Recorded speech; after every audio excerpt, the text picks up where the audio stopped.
First Liberty, Jeremy Dice joins us now. Jeremy, thanks for being with us. Good morning. Thanks for having me. Good morning. Is it unconstitutional? Has a court ever said that this violates the Constitution? Well, of course not. Nor have they said things like "in God we trust" or even the phrase "under God" in the Pledge of Allegiance are unconstitutional. These are perfectly acceptable phrases and things that we've used throughout our country's history to describe our great feelings of gratitude for living in a land of the free and the home of the brave.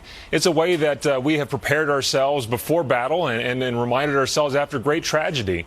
And so it's a great part of our history. And frankly, if the members of Congress can stand on the United States Capitol and belt out the tune, certainly elementary students can say it over the loudspeaker after the announcement time. But Jeremy, you know how it works. Different entities wind up with a letter from this organization, and they're afraid there's going to be a protracted legal fight. It's going to cost them a lot of money. So rather than fight, they just say, you know what, we don't need that. Yeah, that's really regrettable that that kind of thing happens. And I would really encourage those folks to go to firstliberty.org before they even begin to consider responding to such letters, because we'd love to help them think that through. Look, when we bow to those kind of demands, that kind of bullying tactic that we get rid of these phrases that have been so long a part of our nation's history, we begin to undermine the very freedoms that have made this country grand and have led to people like Irving Berlin to even put that song together and make those words put together here as well. There's no reason for us to get rid of these phrases. In fact, I would encourage folks to continue to use not only "God bless America," but "in God we trust," remind ourselves of how great the words "under God" are in the Pledge of Allegiance.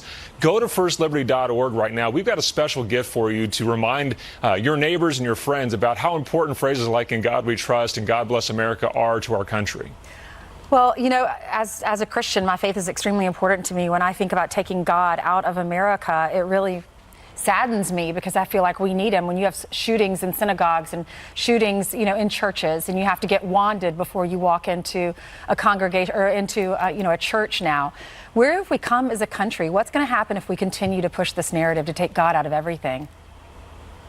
Well, I fear for our country if we were to get rid of these things entirely. And when we've got groups like the one you mentioned earlier that are intent on getting rid of any kind of public utterance of religion in public, that's a danger to our society here.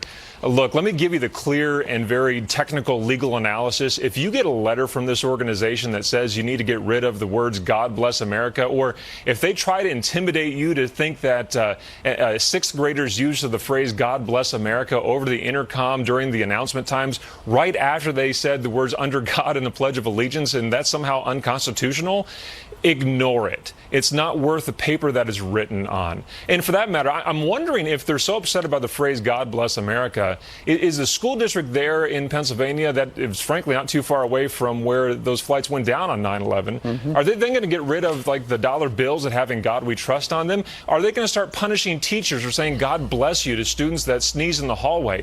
This is absurd, and it should be treated as absurd. When people say that the grass is pink, it's not based on any kind of reality. Just like when they say "God bless America" is unconstitutional, there is no reality that supports that. Jeremy, excellent question. Are you going to reach out to the school?